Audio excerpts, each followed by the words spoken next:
All right, let's get started. So, today we're going to be doing articulation, primarily how it fits into jazz context and related specifically to saxophone.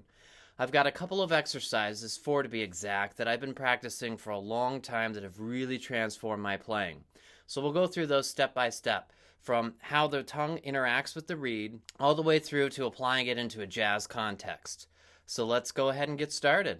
All right, for this first exercise, it's really about getting the tongue on and off the reed in the most efficient and effective manner possible.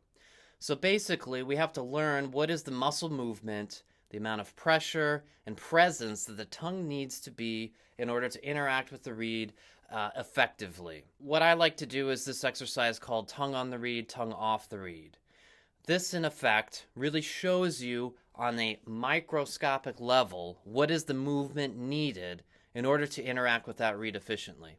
So essentially, what we need to do is get our tongue close to the reed so that we're effective and efficient at the same time. When we interact with the reed, we use just above the tip of the tongue because it has more surface area.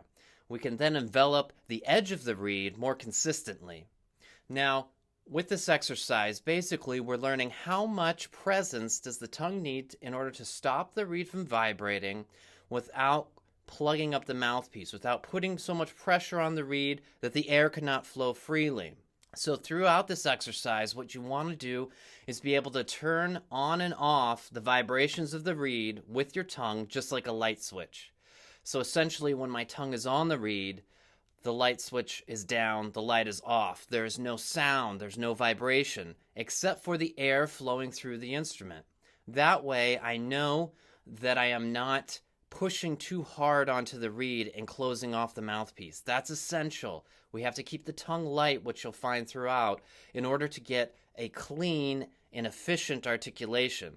It's not about how hard we push the tongue onto the reed. It's really about just getting the reed to stop enough to reach that basic level of the vibration stopping and creating separation. So when the light switch is on, that is the sound actually going through and vibrating the reed, or the air vibrating the reed and creating the sound.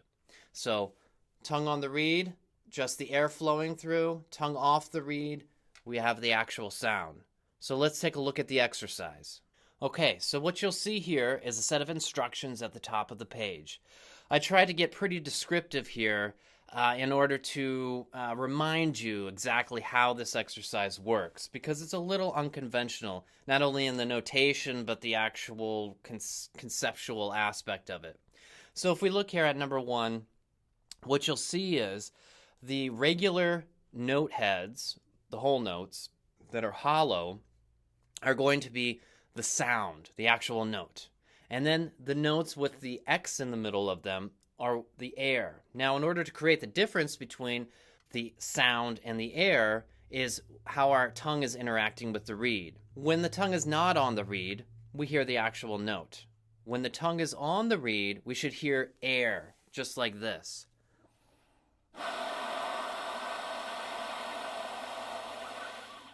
Now, in this case, my tongue is on the reed, and we're hearing the air flow through the instrument. This tells me that I've effectively stopped the reed from vibrating, but I have not closed off the mouthpiece. Therefore, my tongue is being efficient. I'm not pushing too hard, because once we start pushing too hard, we lose speed. And of course, one of the goals that we're all looking for is to be able to articulate clean and quickly. So we'll see here that every time you've got that X on the note head, that's where the tongue is on the reed, and you've stopped the sound, but you continue the air to flow. Now I'm going to demonstrate several of these exercises so you get a better idea. But that's how this format works. So let's go ahead and get started with exercise 1. I'm going to move through these exercises with the metronome on at 72. Now, if you really want to work your breath control and challenge yourself, go ahead with even a slower tempo. One thing to note, the most important part of these exercises is that you do not take a breath in the transition going from the note sounding to just the air. Essentially, what we are practicing is getting the tongue on and off the reed. So if I breathe every time in that transition, I'm kind of effectively negating the whole purpose of the exercise. Again, we're trying to figure out how do I get my tongue to interact with the reed in the most efficient way possible? So I've got to stop that reed instantly and let it vibrate instantly by getting the tongue on and off the reed. But if I take a breath every time, I'm resetting my embouchure, and the whole purpose of the exercise is no longer viable. So what you have to do is you have to either establish the note, the sounding note, and take a breath somewhere during the note, or establish the air somewhere during the air. Now you'll notice throughout these exercises for me, because we're starting with the sounding pitch, I typically take my breath during the air portion. So about halfway into the note, I'll take a breath. Now I've got to come back in with the remaining counts on either the air, in this case, the air, because I'm taking my breath during the air. So I've got to come back in with my tongue on the reed for the remaining counts, and then let the tongue off the reed and the sound to start. This can take a little bit of practice, but again, this is the essential aspect of the exercise, or a foundational rule that is super important. Otherwise, the exercise doesn't make a whole lot of sense to do. So let's get started with exercise number 1. You'll see that we've got several repeated notes just to get you familiar with getting the tongue on and off the reed. Now, there are a couple of things that you'll notice right away if you've never done this before. If you put your tongue on the reed and it starts to kind of stifle the sound, but not completely stop the reed from vibrating, that means that we're not getting enough of the tongue on enough of the reed. Work towards getting more tongue on the reed, or more presence, just to the point where the sound stops. Another aspect that you'll notice that is, when you take your tongue off the reed, oftentimes the sound will start to just creep in instead of being instant. That means you've got to get more effective with your movement, more intentional. Work towards getting this clean, as demonstrated by myself here in a second. Test on your own how to get the same results. Just remember, we want it to be instant start and stop of the sound. Do not take a breath during the transitions.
Okay, now let's check out exercise number 6. Here we've got some moving notes. We've got quarter notes, same concept, tongue on the reed, tongue off the reed. During the X notes, that should just be air. Move through the scale. What you're going to notice as you get lower, it's more difficult. You might have to take in a little bit more reed. You'll have to adjust how much pressure you're putting on the reed. But I guarantee you, if you get really efficient and clean down in the low register on these exercises, you're going to be able to really pop out those low notes much more easily, because we're kind of working on a few things at the same time. Getting that reed to respond in the low register is essential. So use these exercises for a multitude of benefits, and that's definitely one of them. So let's do exercise 6.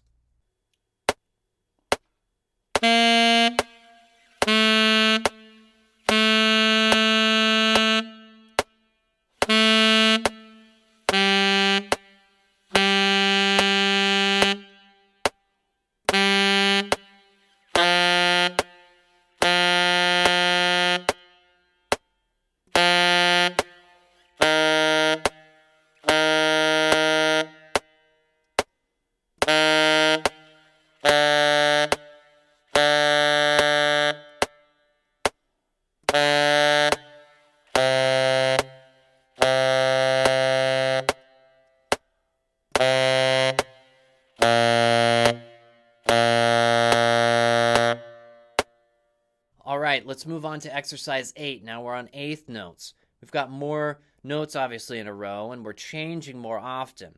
One thing to be really particularly paying attention to is also trying to hear the note before it comes out, because you have a opportunity during the silence, so to speak, to anticipate what the next note's going to be.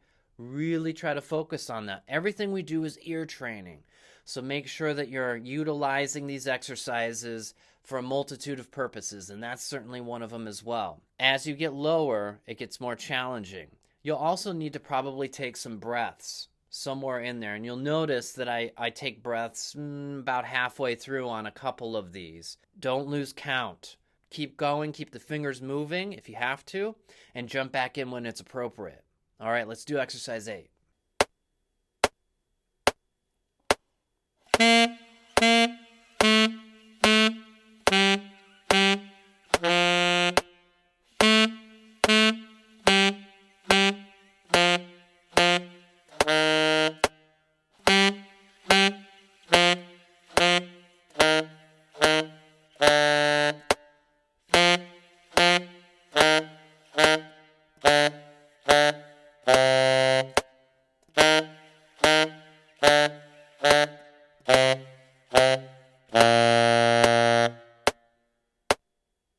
Okay, for the final exercise, as far as the demonstration is concerned, we're going to look at incorporating these into scales. Now we've got the tongue on the reed, tongue off the reed. We're moving down, descending in scales, and then the scales are moving chromatically. Once you've kind of got the hang of this, you can either up the tempo, or as I've suggested, you can actually take these up an octave or two even, and just keep working them. In the beginning, that's going to be the most challenging as far as those low notes go. So just really keep working with that. You're going to have to find some adjustments at some points. But again, it's all working towards that goal to get that tongue on and off the reed efficiently, allowing that air to flow, because essentially that's what's going to be happening. We got to keep the tongue light. We're working towards a very light tongue, and in this next exercise, that's going to be really coming to the forefront in terms of what we're paying attention to.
So let's take a look at the next exercise where we're really focusing on repeated notes. I find that in a moving line, it becomes difficult to gauge how your tongue is interacting with the reed. Am I leaving my tongue on the reed too long? In which case I'm creating more separation. I find with a lot of my students, the tendency to create choppy lines comes with the fact that they're not getting their tongue on and off the reed quick enough.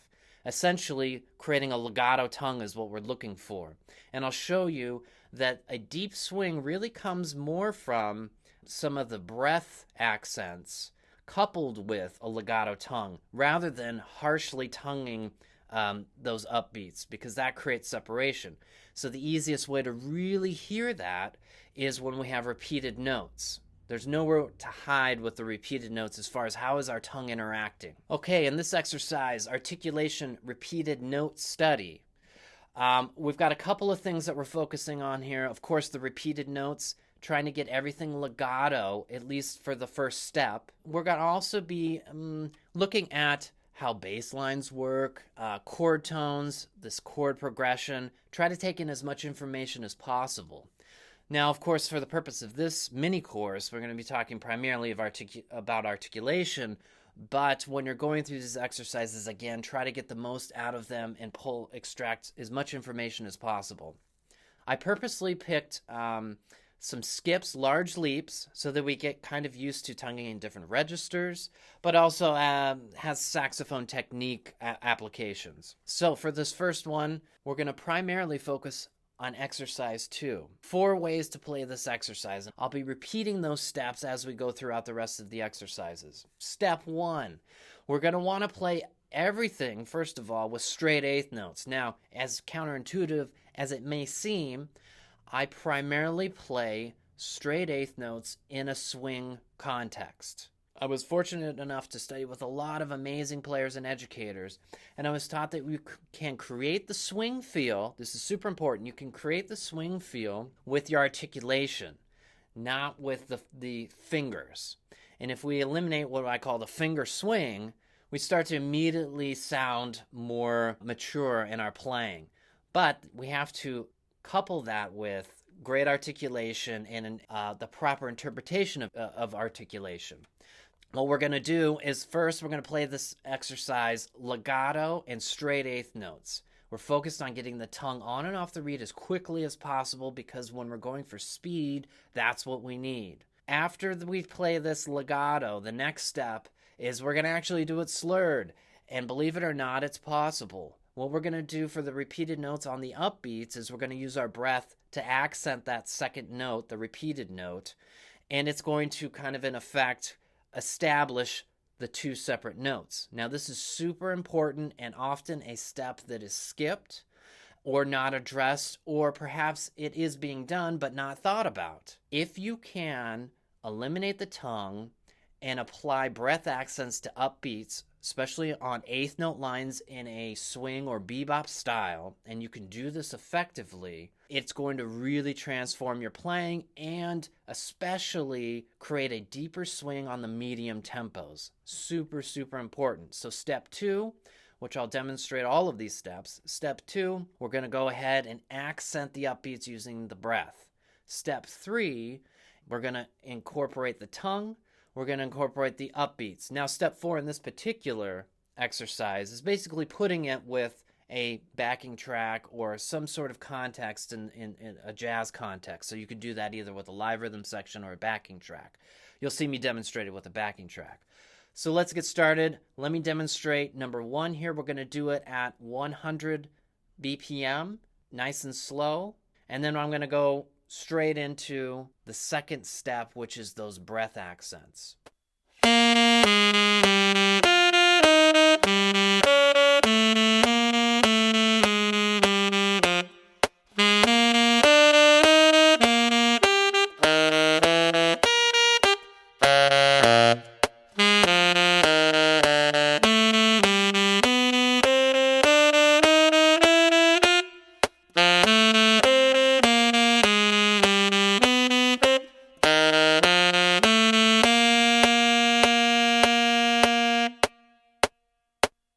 Okay, now let's try it with the breath accents again.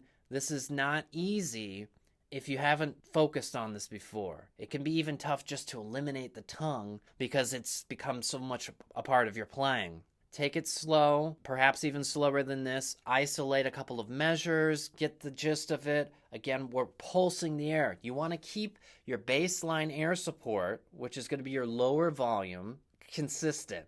And then you're going to want to pulse the air on the upbeats and keep that at a consistent level. So my low volume is consistent and my high volume is consistent. Therefore, I've got a consistent accent versus non-accented ratio. Now that can take a lot of practice. You'll also notice my jaw moves slightly when I'm accenting with the air. something that I found that has kind of helped. The other thing that you'll notice is it's really easy to scoop the notes when you're pulsing the air, especially if you've got jaw movement. So in the upper register, you'll notice in measure 32 of this particular example, there's a bit of waver in the pitch, but a lot of that kind of gets eliminated when we start to add the tongue back in. So don't worry if it sounds a little ugly at first. It's really trying to get consistent with turning the air on and off in terms of accenting the upbeats.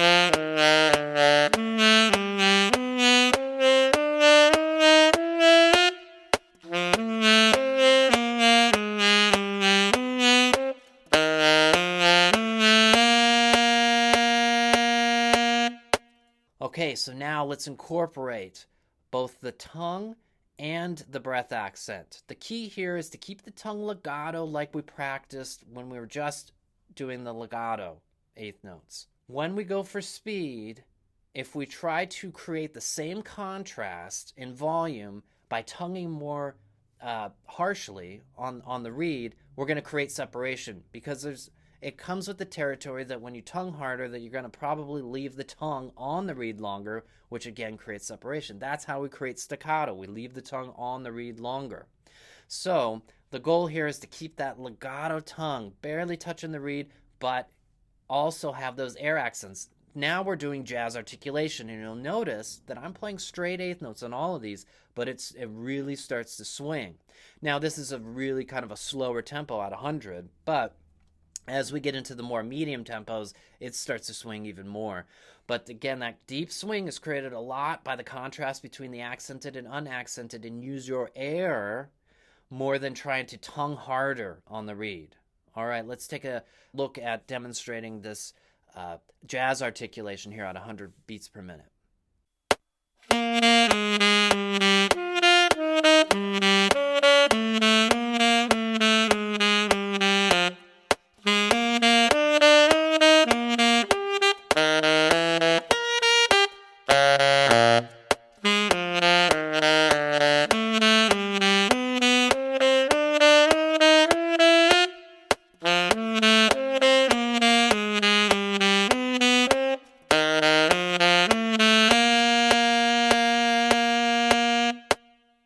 Okay, now we're just going to basically repeat the process, but speed it up. I'm going to go straight into the breath articulation aspect where I'm just accenting those upbeats, right? Again, the first step would be legato, straight eighth notes.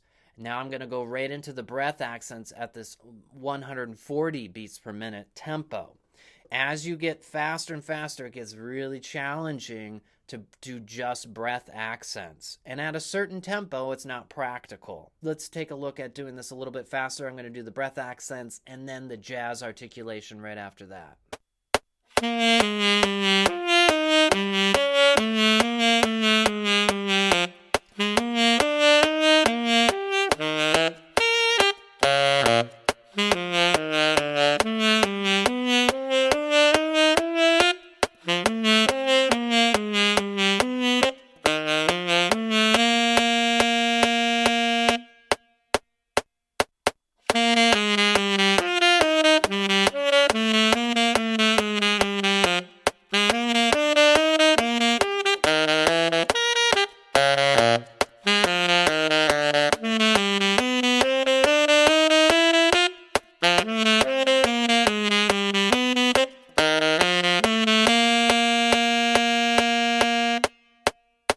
Okay, so now let's go into doing it at 160 beats per minute, and we're going to go ahead and do it with a backing track so you can hear how this interacts. I'm going to do exercise 2 and 2A. You'll notice that exercise 2 ends with that whole note C for tenors. And I put a note there. You can skip that if you're going to do it with a play along and you want to do 2 choruses of blues. So I skip that final C at the end of exercise 2 and I go straight into 2A.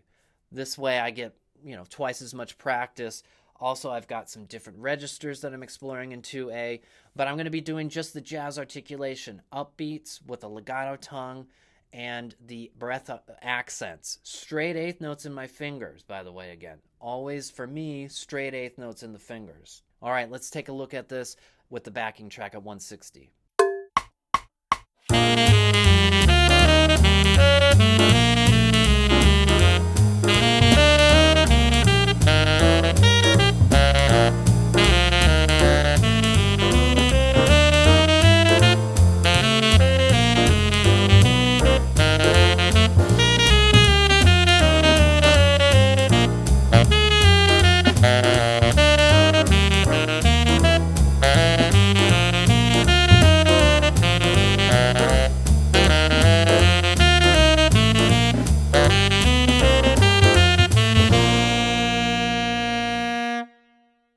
Okay, let's do it one more time. Let's up the tempo a little bit more. We're going to do it with the backing track at 180. Same thing, jazz articulation, upbeats with the tongue, legato, and air accents. Let's do it at 180 beats per minute.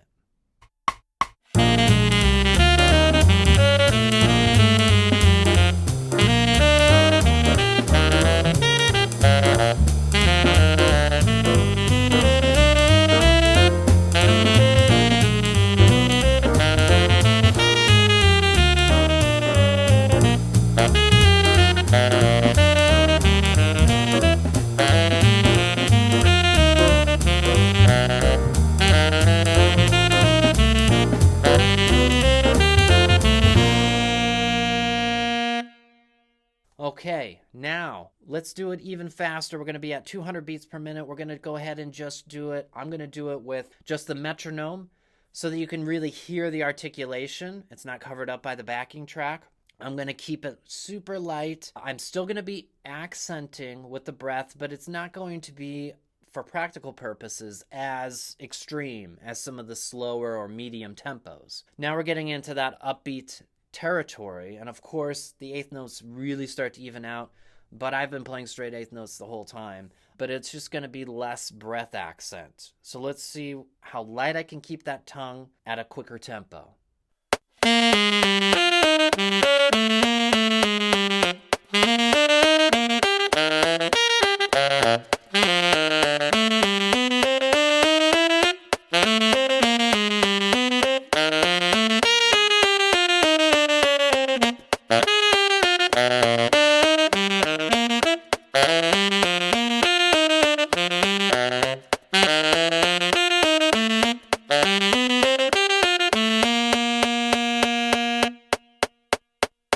Okay, so now we're going to take that same legato tongue and breath accent procedure that we've been doing, and I'm going to apply it now to a moving line without repeated notes. We're going to take a more familiar melodic structure, a scale, and apply the same steps. Step one, I'm going to play it slurred and straight eighth notes.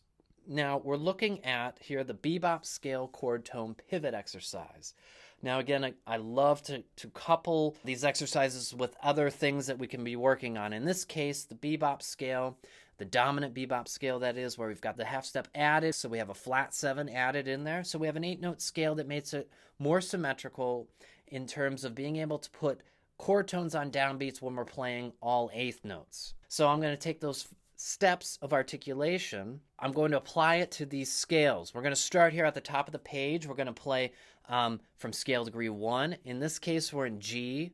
Now, I'm going to play this later with the backing track, and I'll explain how you might, if you're an E-flat instrument, change the key that you're playing this in. Now, we're going to go through each scale degree, 1, 3, 5, and flat 7. If I build my scale off of those scale degrees, I'm able to keep chord tones on downbeats. And then the pivot aspect of the exercise is I'm going to change directions on chord tones. And again, that should put me on changing directions on downbeats. So I'll explain more as we get further in here. But the first part is we're going to take these first 4 scales at the top of the page, starting on scale degree 1, 3, 5, and flat 7, and we're going to apply those steps. Step 1, slurred and straight eighth notes. Step 2, we're going to apply legato tongue on the upbeats. Now we're in this more moving line, no repeated notes. Step 3, we're going to do the offbeat breath accents. Okay, so no tongue, it's slurred, but we're going to do those upbeat accents so that it sounds like we're really articulating the upbeats. G bebop scale, we're going to go through all 4 steps, and I'm going to do it at 120 beats per minute, slow enough so that you can hear the differences between each step. Let's go ahead and get started.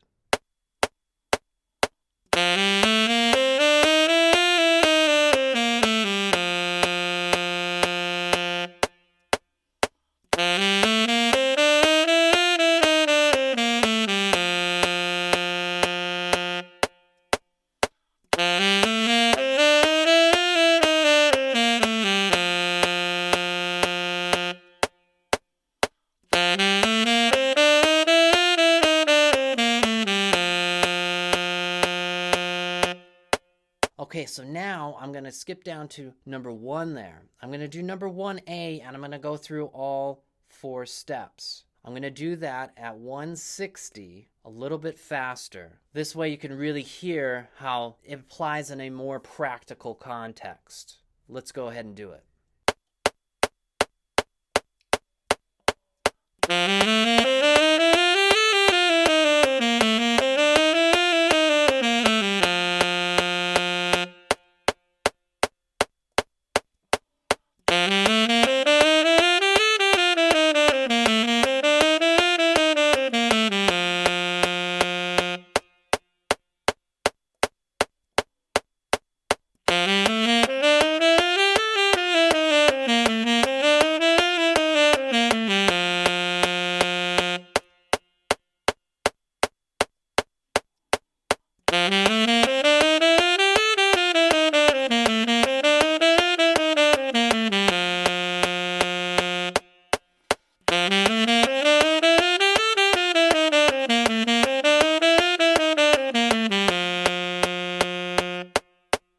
Okay, so now I'm going to do this chord tone bebop scale pivot exercise, and I'm going to do it with a backing track. I'm going to do each scale degree version, 1A, 2A, 3A, and 4A. We're going to do this at 180 beats per minute, and I'm going to do it with the jazz articulation the entire time. So now you can really hear it applied in the context. I suggest that you practice with a backing track when you're doing these exercises. Feel free to start mixing them up. Really, we want to be improvising with these types of concepts. And I like to use the bebop scale and the pivot exercise to help me get connector material in my improvisations. I like to connect my melodic melodies and ideas utilizing these bebop scales. It's a great way to get from one idea to the next. Remember to pivot on chord tones, especially as part of the exercise. Okay, so let's do this. The backing track is going to be F concert because I'm playing tenor, B flat instrument. If you're playing alto and you want to read exactly what's on the page as a G7, you're going to do a B flat concert backing track. Choose your favorite backing track for this. I've got just F7 concert going forever. I like to practice this way. Sometimes I'll put it on for an hour and just really explore these ideas and concepts and really try to make this my own. So let's do it.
So now we're going to do the final step of this articulation mini course, which is applying the articulation patterns to actual bebop lines. Essentially, what we want to do is practice the 4 steps, but now it's less stepwise motion and more practical in actual jazz bebop vocabulary. What we've got here is what I call line a week. I suggest that you take one of these 2-5-1s a week, start to put it in other keys. There's other ways to practice this, of course, as well, that we can get into on another course. But for right now, we're going to take those 4 steps and we're going to apply that. In this case, I'm going to use number 3 here on the line a week 2-5-1 practice sheet. First step is I'm going to do slurred straight eighth notes. Then I'm going to do the upbeat articulation legato. Then I'm going to take out the tongue and instead of the tongue, put the breath accents on the upbeats. Remember, this is a kind of a tricky one if you're not used to it, but it makes all the difference. Then the last step, step 4, I'm going to combine it. I'm going to do the upbeat articulation along with the breath accents. So let's take a look at number 3 there on the line a week. I'm going to do this at 140 BPM with the metronome, and I'm going to go through each way so that you can hear the difference. Again, the ultimate goal is to really get to that jazz articulation, clean, light tongue, but deep swing. Let's do it.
Okay, so now I'm going to go ahead and just play through the entire sheet. We're going to do it at 180 BPM. I'm going to be doing the jazz articulation throughout so you can hear it in a more extended context. Again, I strongly encourage you to go through each step because I find that if I remind myself how to get even fingers, how to get a light tongue, no matter how much I've done this, it always helps. So remind yourself and go through these steps, especially if you haven't done this before. I hope you've enjoyed this mini course. This is the last exercise that I'm going to be doing in this case. Please reach out to me if you have any questions. And thanks again for your time. I hope this was helpful.